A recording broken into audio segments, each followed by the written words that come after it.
Hello everyone, I'm back with another video. As you can see on my screen, the topic of today's video is accounting equation, solving a question of accounting equation. देखो बेटा, ऐसा है कि accounting equation अपने आप में एक बहुत ही डाइवर्स चैप्टर है। इसमें बहुत सारी ट्रांजैक्शंस है जो आप इस चैप्टर से सीखेंगे और वो आपको बाकी के आगे के चैप्टर्स में अप्लाई करनी होगी। तो इसमें मैंने आज के लिए जो नए पॉइंट्स पिकअप किए हैं, एक तो वो पॉइंट है हमारा फोर्थ, एक है फिफ्थ और एक है सिक्स्थ। ये तीन ऐसे पॉइंट्स है बेटा जो मैंने इस स्पेसिफिकली पिकअप किए हैं आज के क्वेश्चन में करवाने के लिए। So let's start the question. सबसे पहले मैंने कहा स्टार्टेड बिजनेस, तो ठीक है बेटा, स्टार्ट करते हैं बिजनेस। कैश के साथ स्टार्ट किया है। आपको पता है कि कैश एक एसेट है, बढ़ेगा तो प्लस होगा एसेट में, और कैपिटल है तो कैपिटल भी बढ़ेगा और बढ़ेगा तो प्लस होगा। सिंपल सी दो एंट्रीज मुझे करनी है। 1.5 लाख से मेरा कैश बढ़ेगा, 1.5 लाख से मेरी कैपिटल बढ़ेगी, मैंने बढ़ा दी। सिंपल एंड सॉर्टेड है। सेकंड, मैंने गुड्स परचेज किए हैं बेटा, तो खरीद लेते हैं गुड्स। गुड्स परचेज किए हैं मैंने, पर मोहन से किए हैं। इस बार ध्यान से पढ़ेंगे, मोहन से किए हैं, इसका मतलब मैंने क्रेडिटर बनाया है, तो मेरा क्रेडिटर में प्लस हो जाएगा क्योंकि क्रेडिटर बढ़ गया। साथ ही साथ मेरे पास गुड्स आए हैं फर्म में, तो गुड्स बढ़ गए तो गुड्स में प्लस हो जाएगा। गुड्स को मैंने कहा था आप स्टॉक के नाम से प्रेजेंट कर सकते हैं, तो आपके पास बेटा 20,000 रुपए के गुड्स बढ़ जाएंगे, लेकिन साथ ही साथ आपके पास एक लाइबिलिटी क्रिएट हो जाएगी जिसका नाम है क्रेडिटर, और 20,000 रुपए आपने इस क्रेडिटर के देने हैं। अब एक बात का जो आपको खास ध्यान रखना है, जो मैं आपको बार बार बताती हूँ, वो ये है कि आपको ये चेक करते रहना है कि हर स्टेज पे आपकी इक्वेशन जो है वो इक्वल होनी चाहिए, और मैं देख पा रही हूँ जैसे कि हमारी स्टेज पे इक्वेशन बिल्कुल इक्वल है। तो चलते हैं आगे न्यू इक्वेशन की तरफ।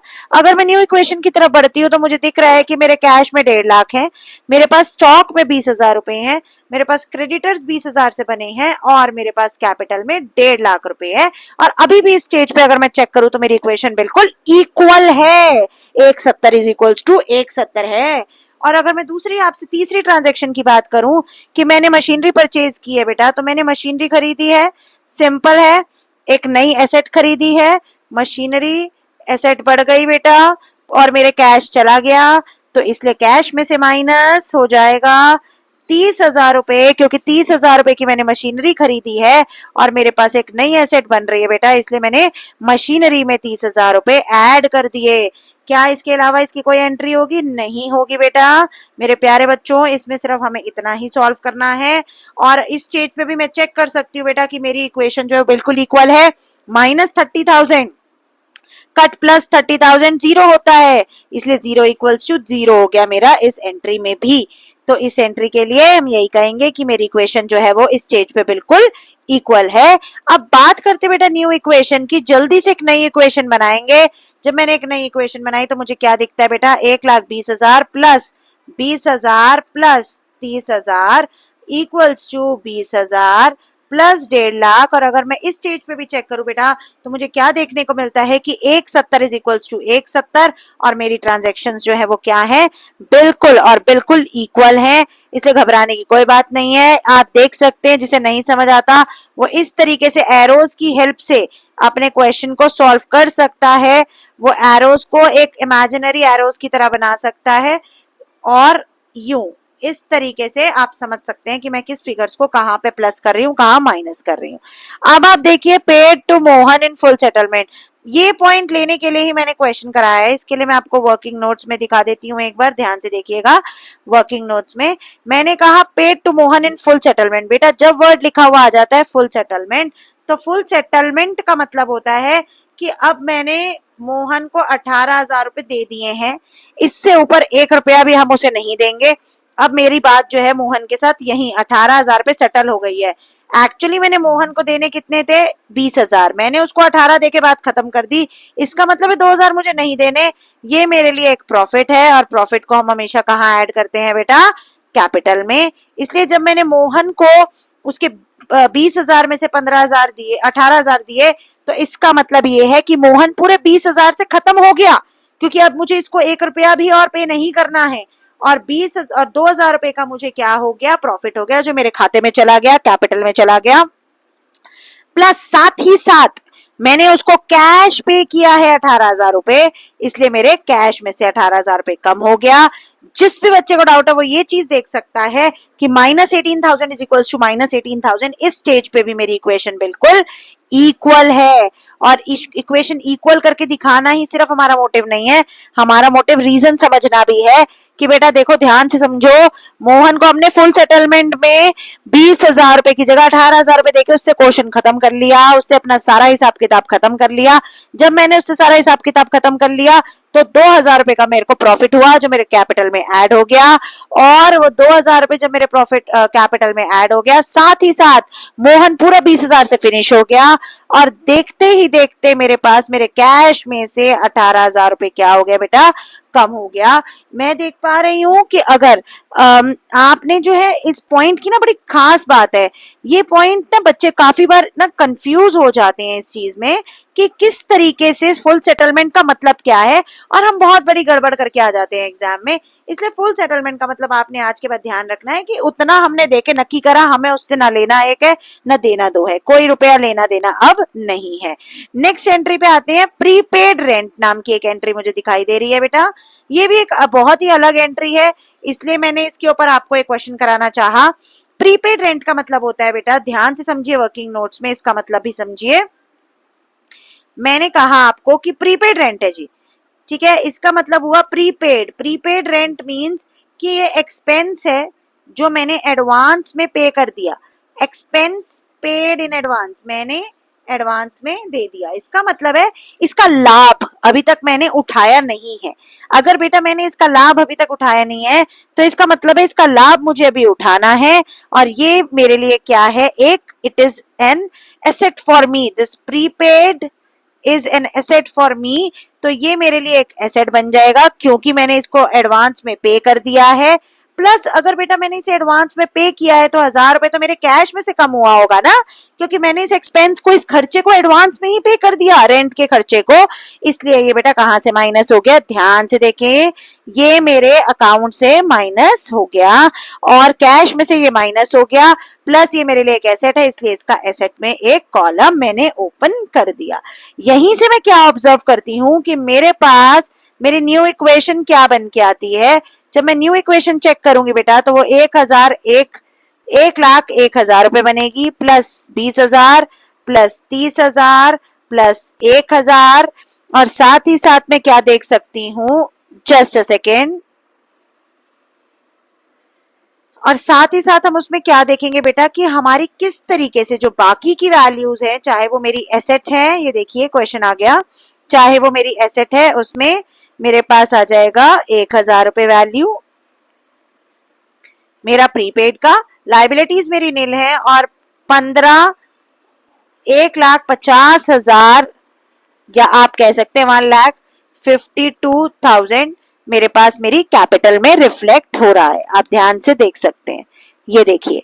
और अगर मैं इस स्टेज पे भी अपनी इक्वेशन को चेक करना चाहूं तो मुझे साफ साफ दिखाई दे रहा है कि मेरी इक्वेशन जो है वो बिल्कुल इक्वल है, 1,52,000 जो है वो 1,52,000 के इक्वल है।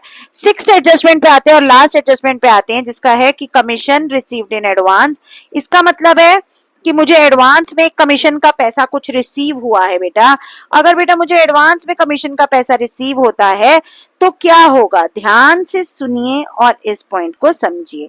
अगर मुझे एडवांस में कमीशन का पैसा एडवांस में रिसीव हो गया तो आप मान के देखिए मेरे लिए ये एक लायबिलिटी है। अगर जिसको prepaid, outstanding, received in advance, paid in advance में प्रॉब्लम है वो मेरा वीडियो देख सकता है आउटस्टैंडिंग एक्सपेंस का, उसको मैंने चारों केसेस को बहुत अच्छे से उसमें एक्सप्लेन किया है।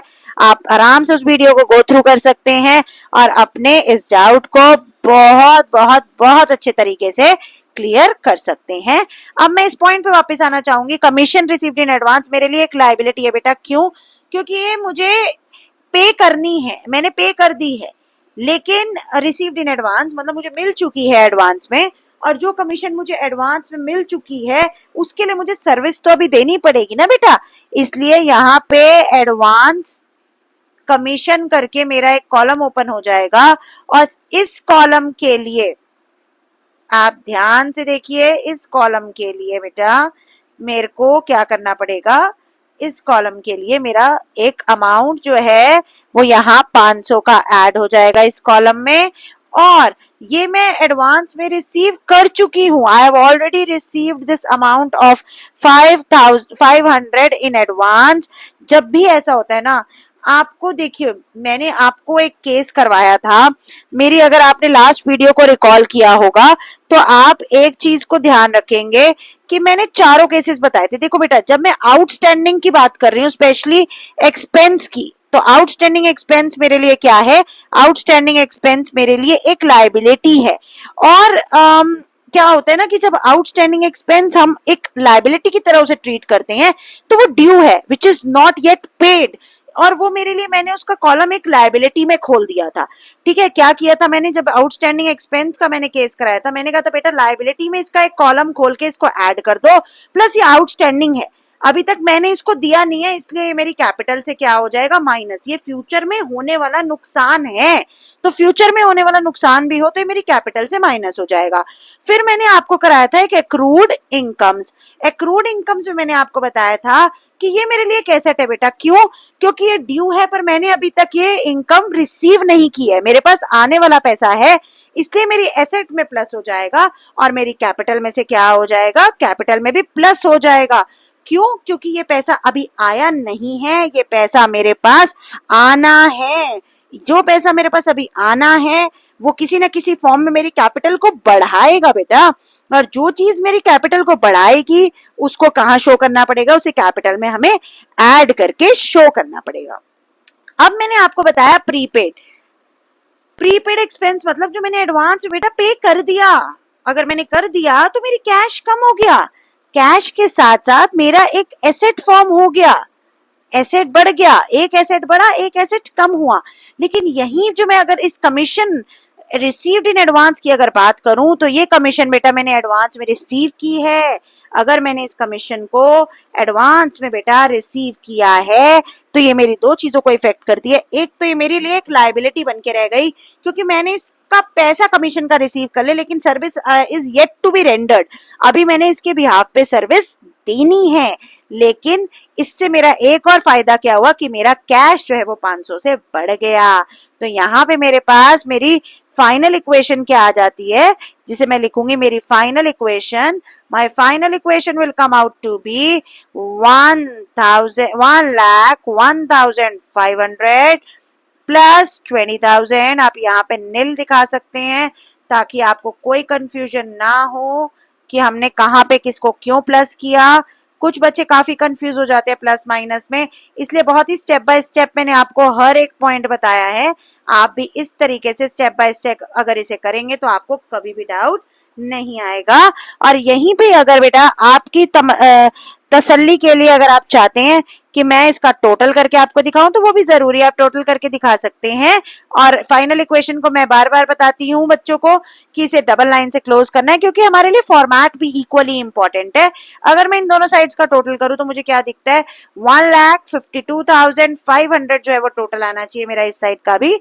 और अगर मैं प्लस करूं 1,01,500 plus 50,000 plus 1,000. So what I can see is the balance is going to be, or the total is going to be same. तो इस तरीके से मुझे इस क्वेश्चन को सॉल्व करना है. इस क्वेश्चन में मेरे मेन जो पॉइंट्स थे वो प्रीपेड था, कमीशन रिसीव्ड इन एडवांस था और फुल सेटलमेंट था. ध्यान से इस वीडियो को देखिए, अपने डाउट को क्लियर कीजिए. कोई और टॉपिक है जो आप जल्द से जल्द मुझसे समझना चाहते हैं वो भी आप मुझे कमेंट बॉक्स में बता सकते हैं.